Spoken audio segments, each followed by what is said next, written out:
Hello everyone, एक बार फिर से स्वागत है आप सभी का आपके अपने क्लास अंग्रेजी ज्ञान ऑनलाइन पर। आज के इस क्लास में हम अपने नए टॉपिक को डिस्कस करने वाले हैं और आज का हमारा टॉपिक है फ्यूचर परफेक्ट टेंस। तो आइए फ्यूचर परफेक्ट टेंस को सीखते हैं, लेकिन हर बार की तरह जैसा कि हर एक टेंस को समझाने से पहले मैं आपको बताता हूँ कि उस दिए गए टेंस के आइडेंटिफिकेशन को समझना बहुत ज़रूरी है। तो आइए फ्यूचर परफेक्ट टेंस की शुरुआत भी हम करते हैं इसके आइडेंटिफिकेशन को समझते हुए। तो जैसा कि आप लोगों के डिवाइस के स्क्रीन पर ये दिख रहा है, ये रहा फ्यूचर परफेक्ट टेंस की आइडेंटिफिकेशन। जिस वाक्य के अंत में चुका होगा, चुकी होगी, चुके होंगे, चुकेगा, चुकेगी, चुकेंगे, या होगा, ये होगी, ये होंगे आता हो, वह वाक्य फ्यूचर परफेक्ट टेंस का वाक्य होता है।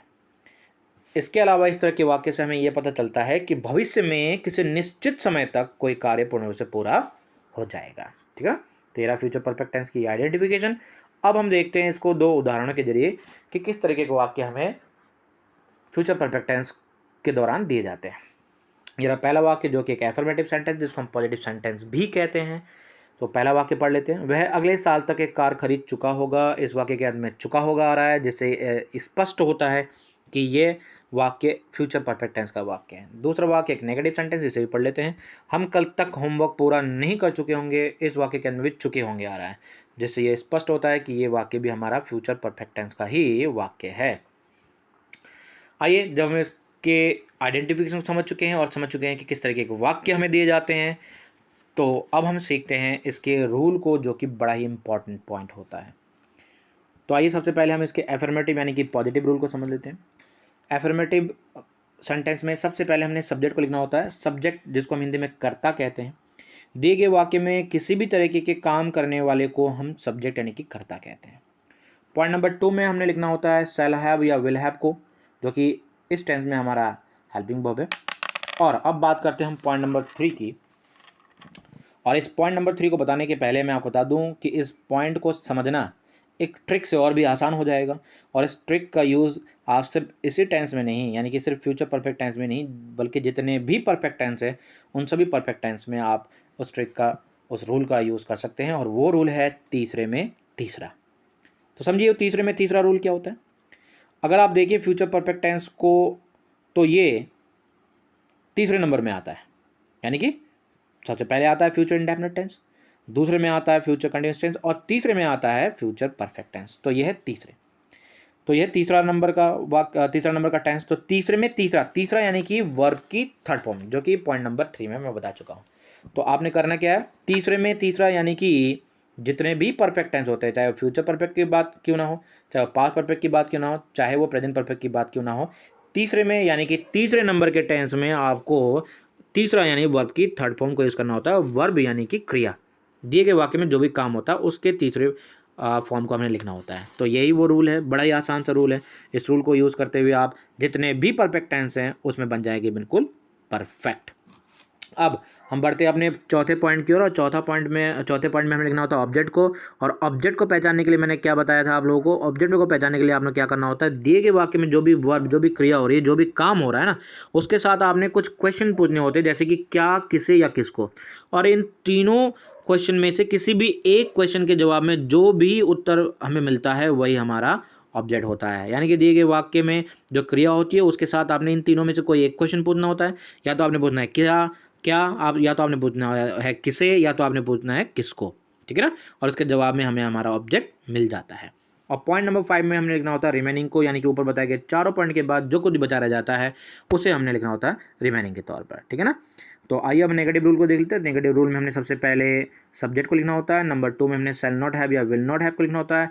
पॉइंट नंबर 3 में हमने वर्ब की थर्ड फॉर्म लिखना होता है। पॉइंट नंबर 4 में हमने ऑब्जेक्ट को लिखना होता है। और पॉइंट नंबर 5 में हम लिखते हैं रिमेनिंग को। ठीक है ना।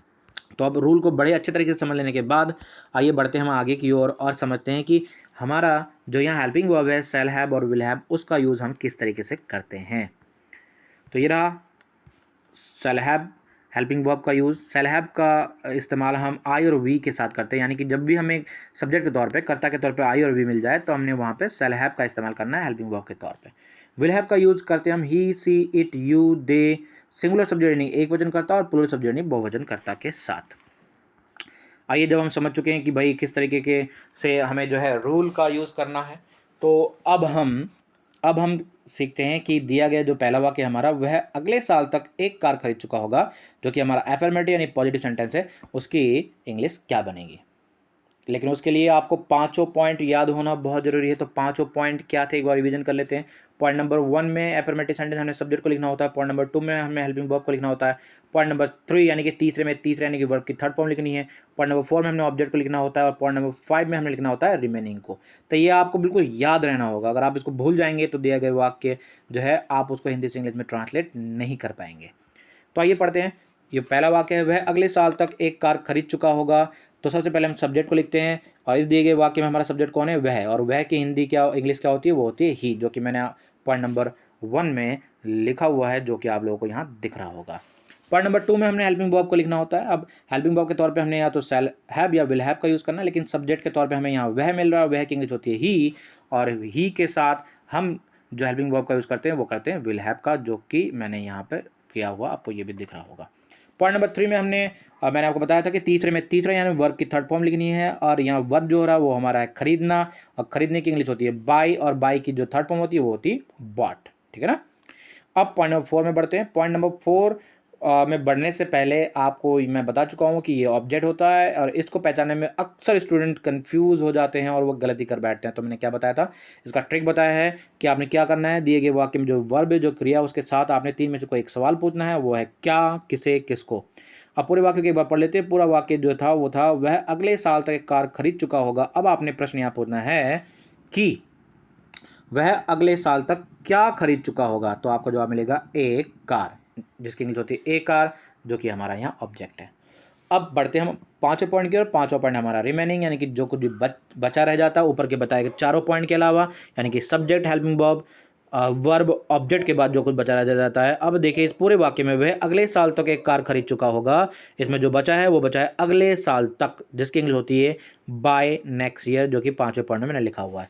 इस तरीके से वह अगले साल तक एक कार खरीद चुका होगा, इस वाक्य की जो जो इंग्लिश बनेगी, जो इंग्लिश ट्रांसलेशन बनेगा, वो बनेगा ही will have bought a car by next year. तो देखा आपने कितना आसान है तरीका। और इसी तरीके से बड़े ही आसानी से हम इसी तरीके के दिए गए सभी पॉजिटिव सेंटेंस को हिंदी से इंग्लिश में ट्रांसलेट कर सकते हैं। तो आइए अब देखते हैं हम नेगेटिव सेंटेंस को किस तरह से हिंदी से इंग्लिश में ट्रांसलेट करेंगे। तो ये रहा आपके डिवाइस के स्क्रीन पर ये सेंटेंस, और जो हमारा सेंटेंस है यहाँ पे वो सेंटेंस है, हम कल तक होमवर्क पूरा नहीं कर चुके होंगे। क्योंकि नेगेटिव सेंटेंस है तो भाई नेगेटिव सेंटेंस को हमने नेगेटिव रूल से ही जो है हमें सॉल्व करना है।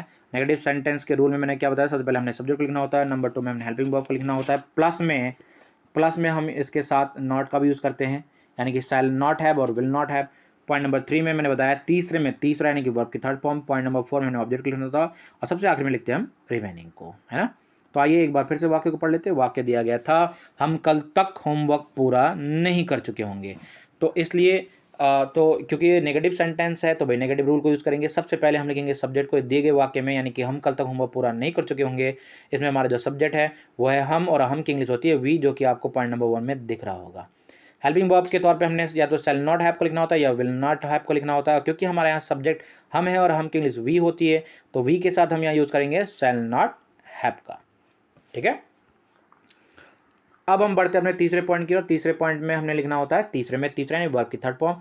वाक्य इस वाक्य में जो है वर्ब जो हमारा है वो पूरा करना है। पूरा करने की इंग्लिश होती है कंप्लीट, लेकिन हमें इसकी वर्ब की थर्ड फॉर्म चाहिए, और कंप्लीट की थर्ड फॉर्म होगी कंप्लीटेड।